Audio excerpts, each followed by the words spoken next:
దేశానికి మాత్రమే రాజధాని ఉంటుంది తప్ప రాష్ట్రాలకు రాజధాని అనేది కాన్స్టిట్యూషన్లో లేదు. Only seats of governance. ఈ ఫ్యాక్ట్ నిజంగా కూడా ఎవరు కూడా మర్చిపోకూడదు. సాక్షాత్తు కేంద్ర ప్రభుత్వం కూడా రాజధాని అనేది రాష్ట్రాల ఇష్టం అంటూ అధికారికంగా వీళ్ళు మన ఏపీ హైకోర్టులో కౌంటర్ అఫిడవిట్ కూడా దాఖలు చేసినారు. కేంద్ర ప్రభుత్వం ఆంధ్రప్రదేశ్ హైకోర్టులో ఒక కౌంటర్ అఫిడవిట్ కూడా దాఖలు చేసినారు. ఈ మేరకు రాజధాని విషయంలో కేంద్ర ప్రభుత్వానికి ఎలాంటి పాత్ర లేదు అని కూడా ఆ అఫిడవిట్లో వాళ్ళు పేర్కొన్నారు. మన కళ్ళ ఎదుటే 2000 సంవత్సరంలో కేంద్రం కొత్తగా 2000 సంవత్సరంలో ఉత్తరాఖండ్, జార్ఖండ్, ఛత్తీస్గఢ్ రాష్ట్రాలను కేంద్రము తీసుకొచ్చింది. మన కళ్ళ ముందని 2000 సంవత్సరంలో ఆ రాష్ట్రాలకు రాజధానులు ఎలా వచ్చాయి? కేంద్రం ఏదైనా డిసైడ్ చేసిందా? కేంద్రం నిర్ణయించలేదే. ఆయా రాష్ట్రాలు వాళ్ళు నిర్ణయించుకున్నారు.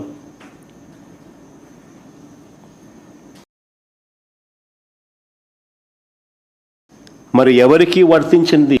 మరి 7 ఏళ్ళుగా నేను చంద్రబాబు నాయుడు గారిని అడుగుతా ఉన్నా, మరి 7 ఏళ్ళుగా మీరే ముఖ్యమంత్రిగా ఉండి,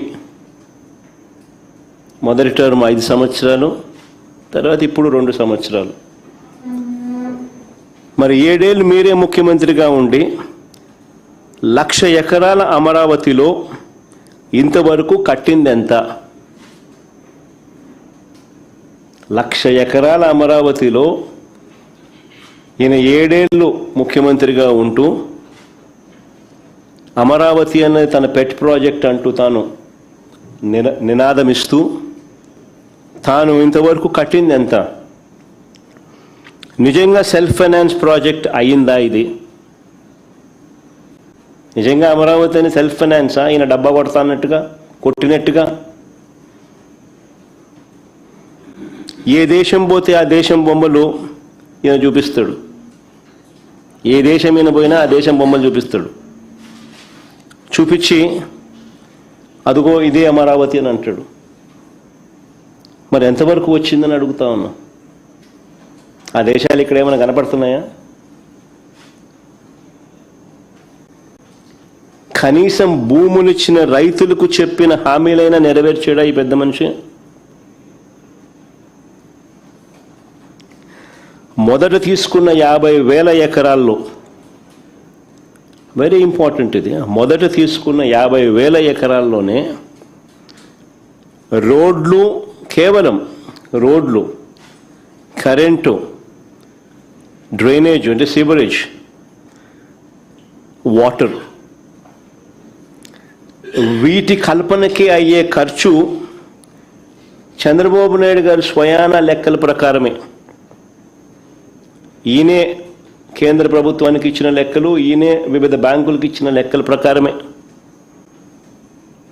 ఎకరాకు 2 కోట్లు అవుతుంది అని చెప్పాడు. అంటే 50,000 ఎకరాలకు అయ్యే 1,00,000 కోట్లకే దిక్కు లేదనుకుంటే, 1,00,000 కోట్లకే దిక్కు లేదనుకుంటే ఇప్పుడు సడన్గా మరో 50,000 ఎకరాలు దీనికి అదనంగా అయ్యే ఖర్చు, దీనికి సడన్గా అదనంగా మరో 50,000 ఎకరాలు యాడ్ చేస్తున్నాడు ఇంతకు ముందున్న 50,000 ఎకరాలు. దానికయ్యే మళ్ళా అదనంగా మరో 1,00,000 కోట్ల రూపాయలు. ఇలా అమరావతిని ఎందుకు పెంచాల్సి వస్తూ ఉంది? ఎందుకు పెంచుకుంటూ పోతున్నారు?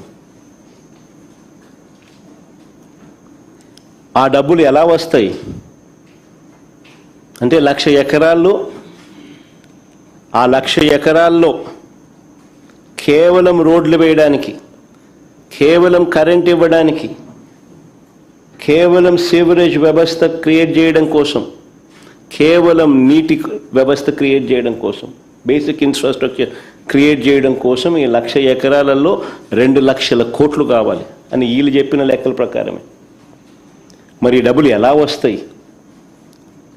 ఎన్ని సంవత్సరాలు పడుతుంది? ఎన్ని దశాబ్దాలు పడుతుంది? ఈ దశాబ్దాలు పట్టే ఈ సమయంలో, ఇన్నిన్ని సంవత్సరాలు పట్టే ఈ సమయంలో ఈ 2 లక్షల కోట్లు ఇంకా ఎంతగా పెరిగిపోతూ పోతుంది.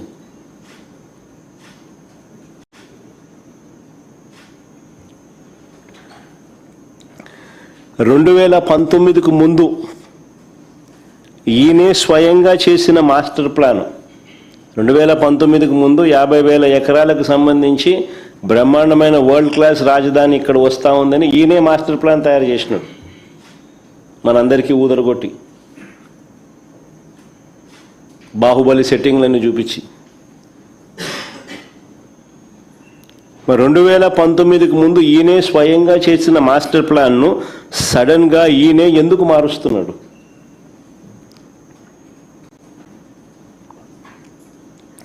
అప్పుడు ఇదే 50,000 ఎకరాల్లోనే బ్రహ్మాండమైన బెస్ట్ క్యాపిటల్ అని చెప్పి ఊదరగొట్టిన ఇదే వ్యక్తి ఈరోజు ఎందుకు మున్సిపాలిటీగా మిగిలిపోతుందని చెప్పి ఎందుకు అంటున్నాడు?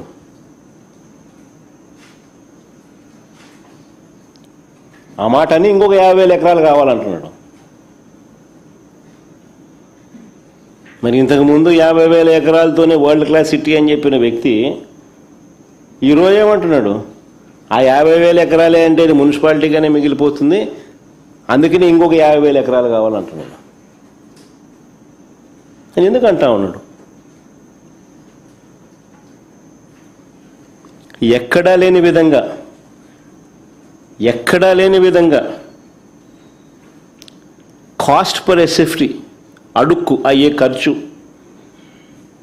ఏకంగా 11,000 నుంచి 14,000 అవుతా ఉంది. కాస్ట్ పర్ ఎస్ఎఫ్టీ ఎక్కడా చూడని విధంగా, ఎక్కడా లేని విధంగా అడుక్కయ్యే ఖర్చు 11,000 నుంచి 14,000 దాకా ఎందుకు అవుతా ఉంది? ఏ స్కాముల వల్ల ఇది ఎగబాకుతా ఉంది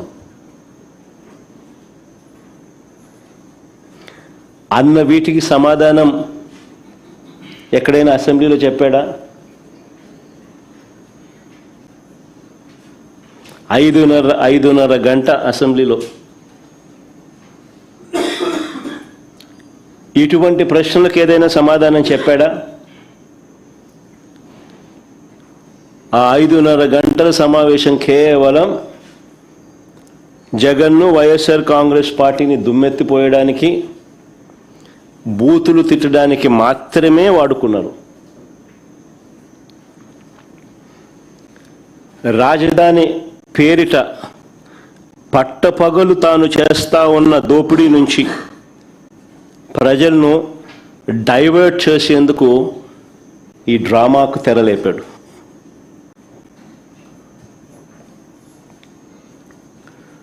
ఆశ్చర్యం ఏమిటో తెలుసా? ఓవైపున అసెంబ్లీ పిలుస్తాడు.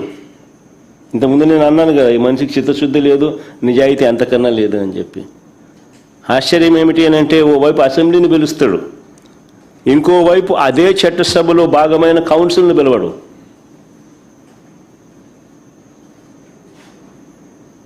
ఇంకోవైపు అదే చట్టసభలో భాగమైన కౌన్సిల్ని పిలవడు.